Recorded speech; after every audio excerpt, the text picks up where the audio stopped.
Cuando pensamos en una persona que comete crímenes brutales, muchas veces solo podemos conocer la punta del iceberg, pues nos concentramos únicamente en sus errores, sin conocer el trasfondo que los orilla a tomar decisiones que destruyen su vida y la de sus víctimas.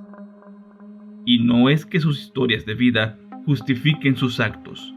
Un crimen es un crimen y no existe justificación.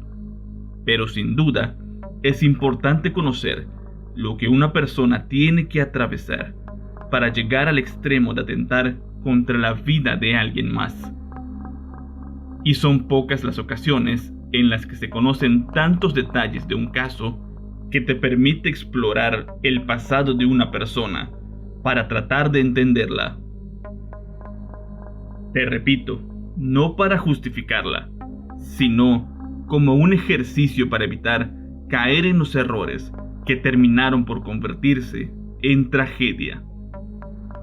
El día de hoy conoceremos el caso de Edmund Kemper, quien en el año de 1973 fue condenado a cadena perpetua sin derecho a fianza, luego de que se dieran a conocer una serie de hechos criminales cometidos con la mayor saña que un ser humano puede llegar a tener, auténticos crímenes de odio que solo un verdadero monstruo o un demonio serían capaces de llevar a cabo. Antes de comenzar, y como ocurrió en el video anterior, debo pedirle a la gente que puede ser sensible a ciertos temas que por favor se abstenga de continuar adelante con este video, puesto que algunos detalles del caso pueden resultar poco agradables para cierto tipo de audiencias.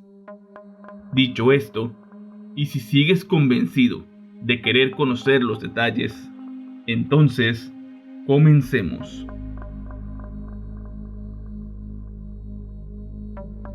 Edmundo Kemper, también conocido como Ed Kemper, puede parecer un hombre de lo más intimidante con sus imponentes 2 metros y 5 centímetros de estatura y sus 135 kilos de peso. Pero lo que más debe preocuparte de él es que puede parecer una persona amable y bondadosa, que te hará confiar en él, y es entonces cuando el cazador consigue a su presa. Pero vayamos por partes. Remontémonos hasta el pasado de este asesino serial, que nació el 18 de diciembre de 1948 en Burbank, California, donde se esperaría que tuviera una infancia feliz. Pero no fue así. Desde muy niño, sufrió a manos de su madre, quien no solo era estricta, sino que lo rechazaba de manera constante y le sobreexigía, pues creía que su hijo debería de ser más duro. Los maltratos psicológicos sufridos por parte de su madre se combinaron con los extraños pensamientos que el pequeño Ed desarrollaba en su mente, pensamientos que salían a la luz a modo de juegos perversos que realizaba con sus hermanas, con quienes fingía que era un condenado a ejecución que moría en la silla eléctrica o en una cámara de gases. En una declaración dada por una de sus hermanas, dijo que en una ocasión Ed le confesó estar enamorado de su maestra y que quisiera poder darle un beso, pero la única manera en la que podría hacerlo es que ella estuviera muerta. En su extremismo negativo en contra de su hijo, la señora Kemper llegó a mantenerlo encerrado en el sótano de la casa durante varios meses, pues según ella, temía que éste llegara a abusar de sus hermanas. Mientras tanto, en la soledad del oscuro y frío sótano, el odio de Ed en contra de su madre iba en aumento. El deseo de venganza, que reprimió durante algún tiempo, se hacía cada vez más fuerte. Pero, a pesar de que aún era un niño, destellos de lo que sería en el futuro iban emanando de su ser. Por ejemplo, un episodio famoso de la vida de este hombre es cuando tan solo tenía 8 años de edad y acabó con la vida del gato siamés de la familia. Lo enterró en el patio y tiempo después lo desenterró con el único fin de quitarle la cabeza, colocarlo en una pica y tenerlo como un retorcido trofeo en su habitación. Pero no todo era malo con Ed. De hecho, quizá pudo habérsele salvado, y con él a todas sus futuras víctimas, pues de haberlo canalizado de manera adecuada, es probable que su historia hubiera sido completamente distinta, puesto que en el ámbito académico resultó ser todo un prodigio. Esto se descubrió luego de que en su escuela aplicaran una prueba para medir el coeficiente intelectual, en la que Ed obtuvo un total de 145 puntos, una marca muy por encima de la media. De hecho, era fan del actor John Wayne, y uno de sus sueños incumplidos del entonces niño era ser policía. Pero bien dicen que el hubiera no existe, y las cosas no transcurrieron de la mejor manera para Ed. Después del incidente del encierro en el sótano, el padre de Ed se enteró de esto y acudió en su, entre comillas, rescate. Años atrás, y luego de que la relación marital con su esposa no diera resultado, el hombre había partido hacia Los Ángeles, a donde también se llevó a Ed para alejarlo de los malos tratos de su madre. Pero este cambio, lejos de tener un impacto positivo en el preadolescente, solo terminó por perjudicarle. Pese a la ya notable estatura de Ed, su personalidad aún era hasta cierto punto dócil, lo que lo convirtió en un blanco fácil para los bullies de la escuela que se aprovechaban de él. Posteriormente, regresó a casa de su madre, quien para entonces se había casado de nuevo, ahora con un fontanero de 45 años de edad, quien intentó hacerse amigo de Ed.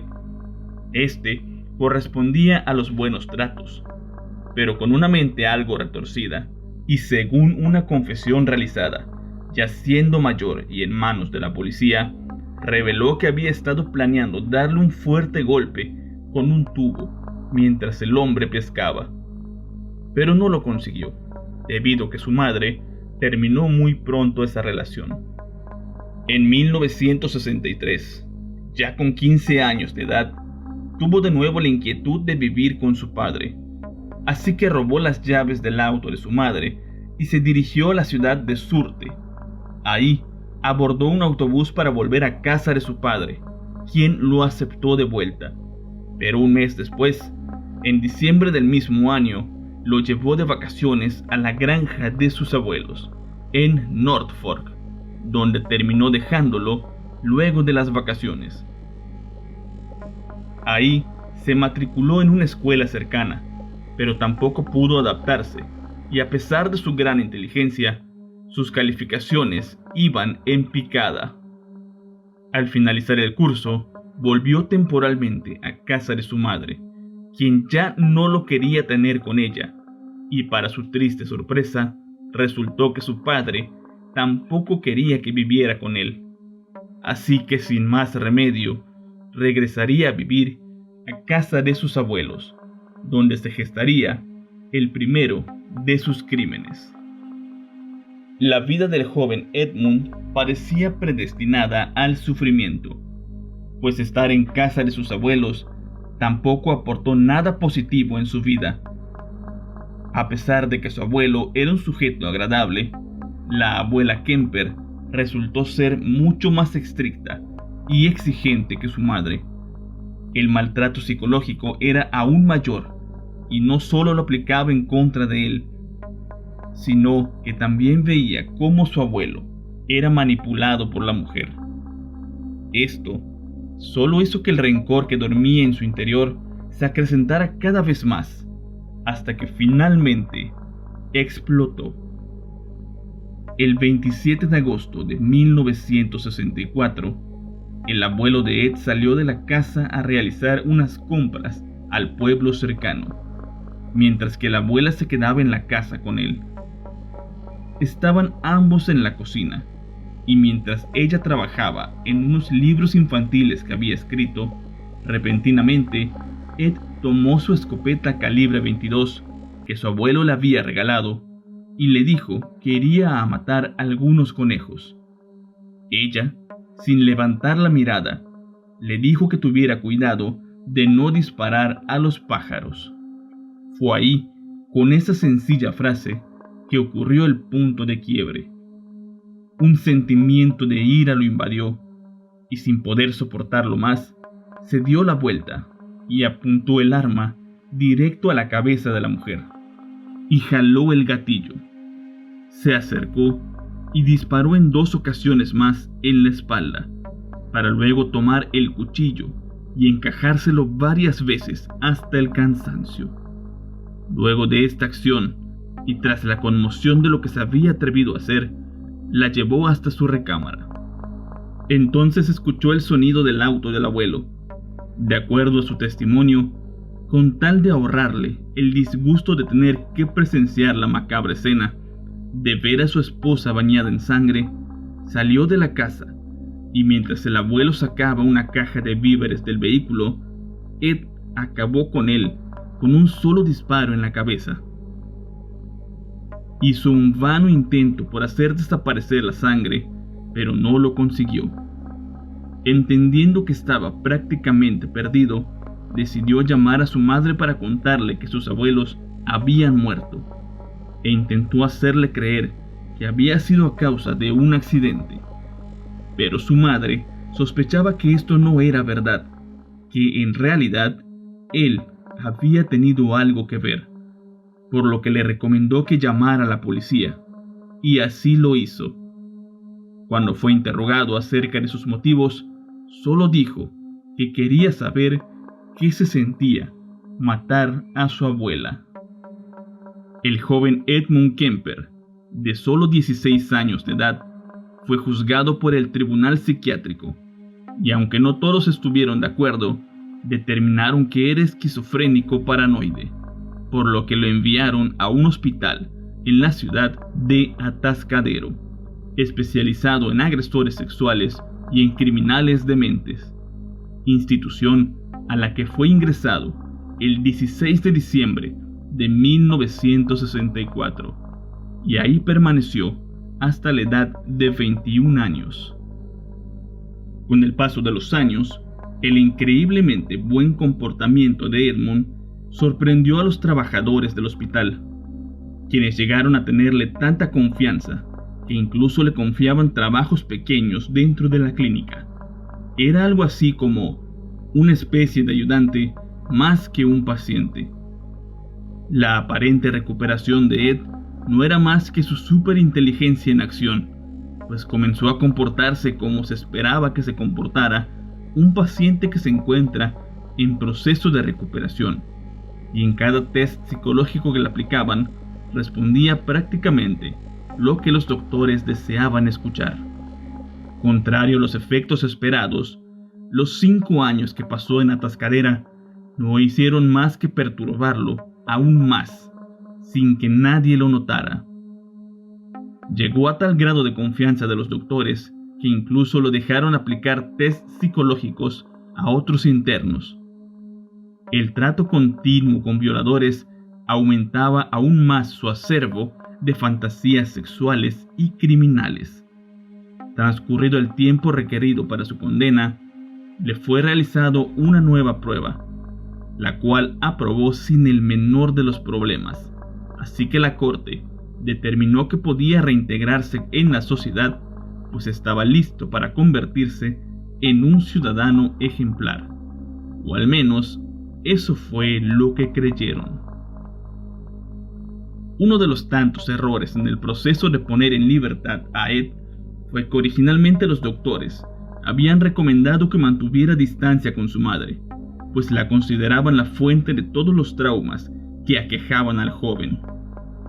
Pero al parecer, la corte olvidó esta recomendación, misma que se diluyó y no fue dictada, por lo que a finales de año volvió a quedar a cargo de ella.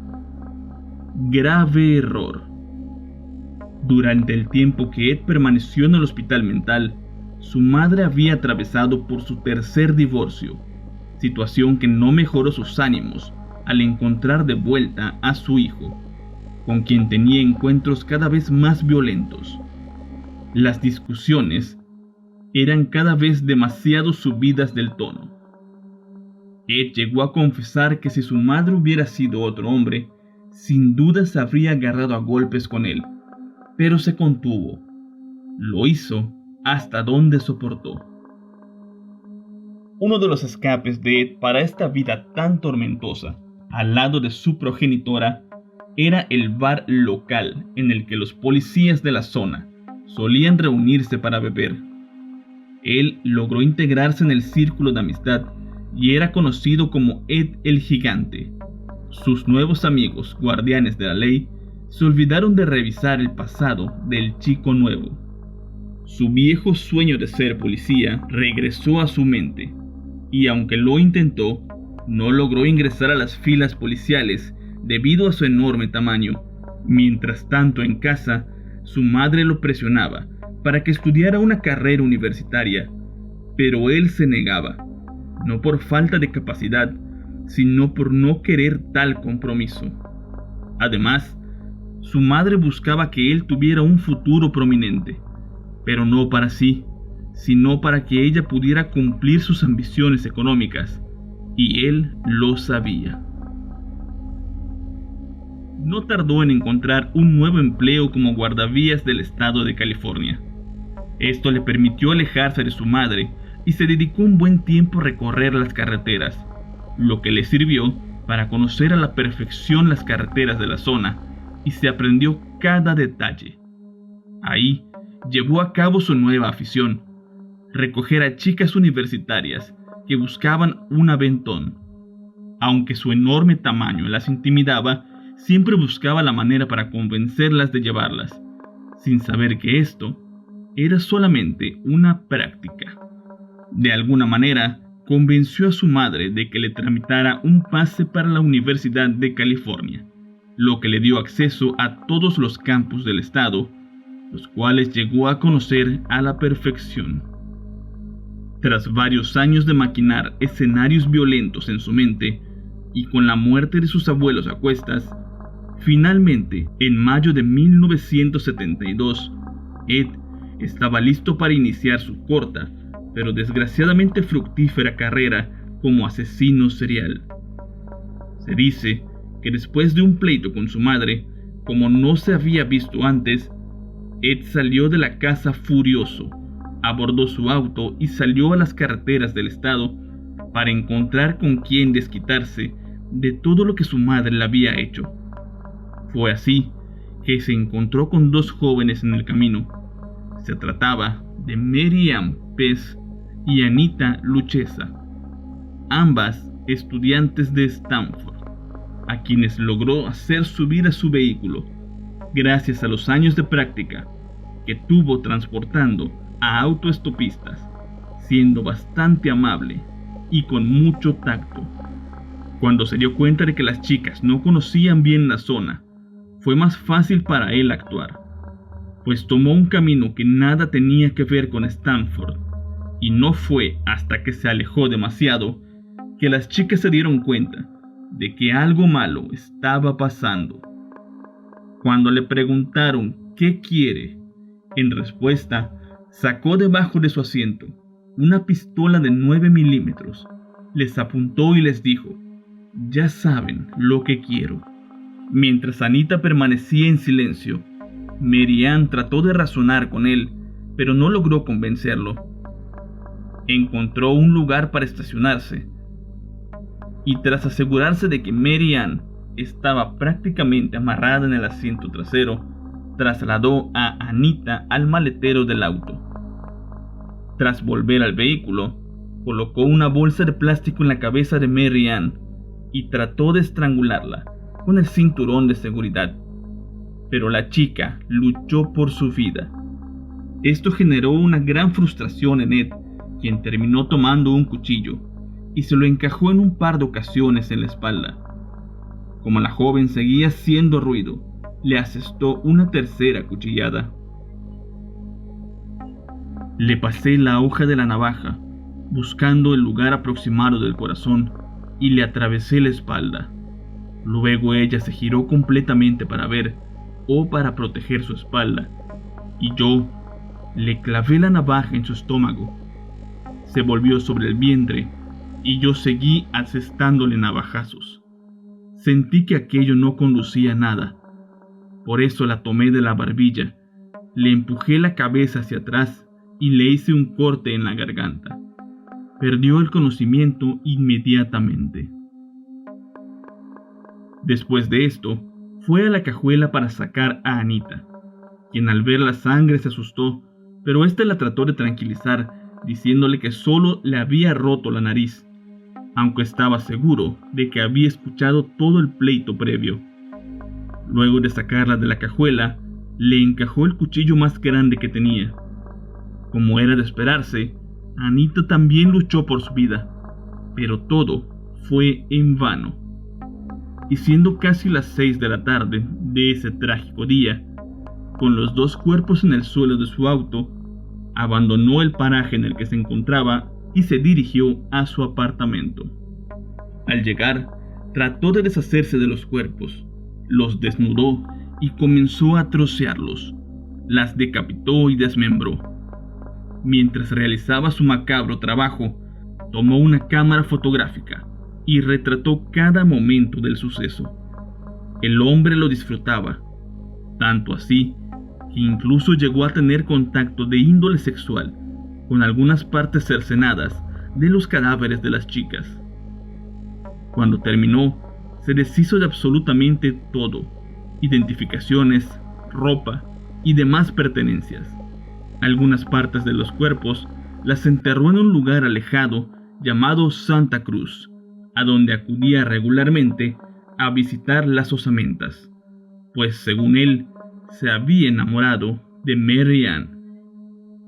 Después fui a visitarla varias veces a su tumba, para estar cerca de ella, porque la amaba y la necesitaba. Al principio, mantuvo en su habitación, como una especie de trofeo, las cabezas de las mujeres, además de que no quería deshacerse de ellas, por temor a que las reconocieran por sus registros dentales, pero después decidió tirarlas por un barranco, haciendo desaparecer así toda evidencia relacionada con el caso. Se mantuvo en relativa calma durante 4 meses, durante los cuales la cabeza de Mary Ann fue encontrada, pero no se preocupó, debido a que estaba seguro de que nada lo vincularía con el caso. Y así fue. Además, se encontraba inhabilitado, pues había fracturado un brazo luego de un accidente en motocicleta, por lo que cuando sentía salir su instinto asesino, se satisfacía mirando las fotos de su más reciente crimen. Pero una vez que se recuperó, salió de nuevo a la casa. Su nueva víctima en esta ocasión fue una joven de tan solo 15 años de edad. Se trataba de Aiko Ko, quien se dirigía a sus clases de baile en San Francisco. Como parecía mayor, Kemper pensó que era una universitaria, y de nuevo la convenció de llevarla en su auto. Luego de dar varios rodeos, la joven comprendió su situación y comenzó a pedir ayuda de manera desesperada. Entonces, Ed sacó una pistola que le había prestado a un amigo.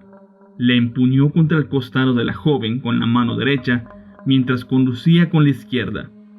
La tranquilizó diciéndole que él quería quitarse la vida y que solo quería hablar con alguien. De nuevo, se dirigió hacia las montañas. Ahí la ató y amordazó. Se colocó sobre ella para dejarla inconsciente, y aunque peleó como pudo, la pequeña joven no era rival para el gigante Kempler, quien una vez que la noqueó, se aprovechó de ella, abusándola salvajemente por ambas cavidades inferiores del cuerpo, para después estrangularla con su propia bufanda. Consumado el acto, y con el cadáver de la chica en su maletero, se dirigió a su bar favorito, y posteriormente visitó la casa de su madre, solo por el morbo de ver si ella notaba algo extraño en su comportamiento y lo descubría. El criminal disfrutó de cada momento que pasó guardando su secreto. Durante hora y media hablé con mi madre de cosas intrascendentes, exclusivamente para pasar el tiempo, diciéndole por qué estaba más abajo de la bahía. Una mentira, una invención, comprobando con ella si se revelaba en mi rostro, o en mi comportamiento, o en mi modo de hablar algo de lo que estaba haciendo. Y no fue así. Ella no se mostró alarmada en absoluto, ni me hizo preguntas inoportunas. Ed admitió que al retirarse de casa de su madre, no pudo evitar ir al maletero a tocar el cuerpo de la joven, por el morbo de saber qué partes seguían aún calientes. Luego, se dirigió a su departamento y la colocó sobre la cama. Repitió una operación similar a la que realizó con Mary Ann y Anita y se deshizo del cuerpo de manera similar. Ironías de la vida. Tan solo 2 días después de ese crimen, y con la cabeza de la joven aún en su maletero, acudió a visitar a 2 psiquiatras forenses, quienes determinaron que tenía un avance notorio y que de seguir así podrían ordenar borrar su pasado juvenil delictivo, cosa que terminó ocurriendo tan solo unos meses después. Los crímenes de Ed continuaron y cada vez era más hábil, pero al mismo tiempo más descuidado. En las siguientes ocasiones, llevó los cuerpos de sus víctimas a la casa de su madre y ahí las abusaba y despedazaba, sin que la mujer se diera cuenta de lo que su hijo hacía. Si quieres conocer más detalles, te invito a consultar las referencias que encontrarás en la descripción de este video. O si lo prefieres, puedo hacer una segunda parte. Esto último depende de ti. Házmelo saber en los comentarios. Los días de crimen de Ed terminaron con un hecho que, tras darse a conocer, sacudió al pueblo en el que vivía y a quienes lo conocían a él y a su madre. Había estado pensando en ello. Es bastante duro hacerlo así, en frío, pero yo estaba decidido a hacerlo porque aquello significaba mucho para mí. Alguien que lo vea desde afuera no encontrará ningún sentido, orden ni concierto, pero yo había hecho algunas cosas y sabía que tenía que cargar con el peso de todo lo que estaba pasando. Quería para mi madre una muerte buena, tranquila y fácil, como supongo que todo el mundo desea. Lo anterior lo declaró Ed tras ser capturado, luego de que una madrugada, en la que su madre volvió del trabajo, puso en marcha su macabro plan. Cerca de las 5:15 de la madrugada, se paró junto a su cama, la miró durante varios minutos y al ver que no despertaba, le asestó un fuerte martillazo en la cabeza. La mujer no reaccionó, quedó tendida en la cama con un hilo de sangre corriendo por su cabeza. La colocó boca arriba y notó que aún respiraba. Sin esperar más, la decapitó hábilmente. Ese mismo día, colocó la cabeza sobre una repisa y tras gritarle y desahogarse lanzándole dardos, abusó sexualmente de la cabeza y el cuerpo desmembrado de su madre. Consumado el hecho, se preocupó por cómo habría de justificar la desaparición de la señora Kemper, por lo que planeó que no desapareciera sola. En su mente, era lógico que desapareciera junto a una de sus amigas, por lo que decidió ponerse en contacto con Sally Hallett, a quien invitó a celebrar con él y su madre un supuesto ascenso en el trabajo. Demasiado confiada, Sally llegó a la hora pactada.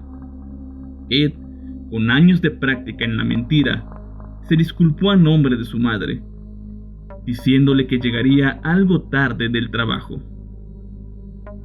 Previo a su llegada, Ed había preparado la casa, sellando todas las puertas y ventanas para que no hubiera ruta de escape.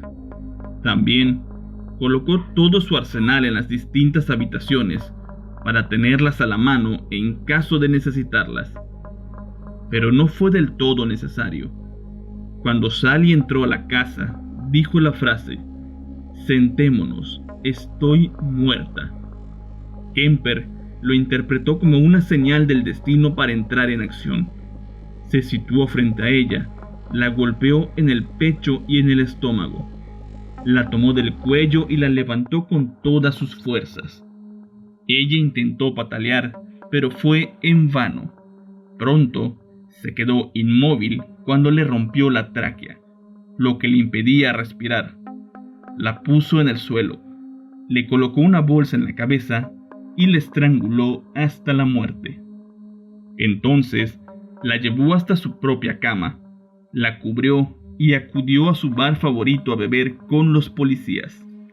Ahí los escuchó hablar abiertamente acerca de los casos sin resolver de jóvenes estudiantes desaparecidas que él había asesinado. Tras llegar a casa, decapitó a la amiga de su madre y se dispuso a huir para intentar realizar una masacre con el armamento que tenía en su auto. Pero a final de cuentas, terminó por entregarse a las autoridades. Tras un par de llamadas que en primera instancia la policía tomó a broma, por fin fue detenido y llevado a prisión, donde confesó a detalle sus crímenes que hicieron palidecer incluso al policía más experimentado. El 8 de noviembre de 1973, el estado de California finalmente lo condenó a cadena perpetua y recomendó que jamás obtuviese la libertad condicional. La muerte de su madre pareció ser la solución definitiva a su hambre de maldad, pues durante el tiempo que lleva en prisión ha sorprendido por su excelente comportamiento, participando incluso en grupos de estudio religioso y volviéndose famoso por grabar varios audiolibros, pues su voz grave y profunda lo convirtieron en un excelente narrador. Y aún sabiendo que no tiene la más mínima oportunidad de salir en libertad, ha dicho que se siente feliz de estar ahí. Es así como el día de hoy llegamos al final de este video. Si fue de tu agrado, te invito a que te suscribas al canal, que comentes y dejes un like. También compártelo para que más personas puedan verlo. En la descripción de este video podrás encontrar mis redes sociales para que puedas seguirme y estar en contacto conmigo. Nos vemos la próxima ocasión en este mismo canal, porque aquí huele a miedo.